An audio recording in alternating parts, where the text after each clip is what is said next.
മസ്കിൻ്റെ മകൻ മൂക്കിൽ വിരലിട്ട് ട്രംപിൻ്റെ മേശയിലൊന്ന് തുടച്ചു. പിന്നെ നടന്നത് ട്രംപ് മസ്ക് യുദ്ധമാണ്. അതിന് തുടക്കമിട്ടതാകട്ടെ ട്രംപും.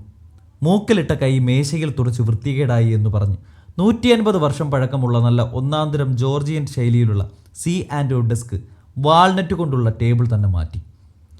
ടെസ്ലയുടെ തലവനായാലും ആരായാലും ശരി, ട്രംപിന് മുന്നിൽ ഒന്നും നടക്കില്ല എന്നിപ്പോൾ മനസ്സിലായില്ലേ എന്ന ചോദ്യമാണിപ്പോൾ ട്രംപ് ഒരൊറ്റ ടേബിൾ മാറ്റത്തിലൂടെ ലോകത്തിന് മുന്നിൽ കാണിച്ചു കൊടുത്തിരിക്കുന്നത്. കഴിഞ്ഞ ദിവസം എലോൺ മസ്കിനൊപ്പം 4 വയസ്സുകാരനായ മകൻ ലിറ്റിൽ എക്സ് ട്രംപിനെ കാണാൻ വൈറ്റ് ഹൗസിൽ എത്തിയപ്പോഴായിരുന്നു സംഭവം. 150 വർഷം പഴക്കമുള്ള റെസല്യൂട്ട് ഡെസ്കാണിപ്പോൾ നവീകരിച്ചത്. തെരഞ്ഞെടുപ്പിന് ശേഷം ഒരു പ്രസിഡന്റിന് 7 ഡെസ്കുകളിൽ ഒന്ന് ലഭിക്കും. C&O എന്നറിയപ്പെടുന്ന ഈ ഓഫീസ് ഡെസ്കാണ് മുൻ പ്രസിഡന്റായിരുന്ന ജോർജ് H.W. ബുഷും മറ്റുള്ളവരും ഉപയോഗിച്ചിരുന്നത്. ഈ ഓഫീസ് താൽക്കാലികമായി നവീകരിക്കും. വളരെ പ്രധാനപ്പെട്ട ജോലിയാണിത്. പക്ഷേ ഇത് പുനഃസ്ഥാപിക്കുന്നത് വളരെ മനോഹരവുമാണ്. മസ്കിൻ്റെ മകനെ മെൻഷൻ ചെയ്യാതെ ട്രംപ് സാമൂഹിക മാധ്യമങ്ങളിൽ ഇങ്ങനെ കുറിച്ചു.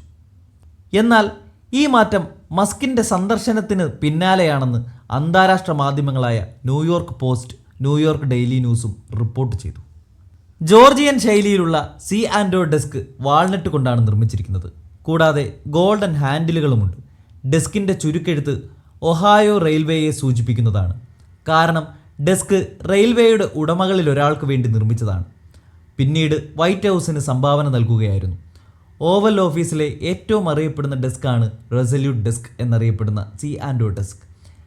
എന്തായാലും 4 വയസ്സുകാരനായ ഒരു കുഞ്ഞ്, ആ കുഞ്ഞൊന്ന് മൂക്കിൽ വിരലിട്ടത് ഇത്രയും വലിയ കോലാഹലമായി മാറുമ്പോൾ തല തിരിഞ്ഞ ട്രംപ് എന്തും ചെയ്യുമെന്ന് ഊഹിക്കേണ്ട കാര്യം പോലുമില്ല.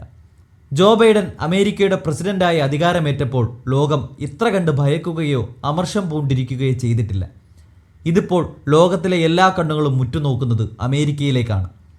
ഈ നട്ടഭ്രാന്ത് പിടിച്ചവൻ എന്തൊക്കെ ചെയ്യും എന്ന് യാതൊരു പിടുത്തവുമില്ലല്ലോ.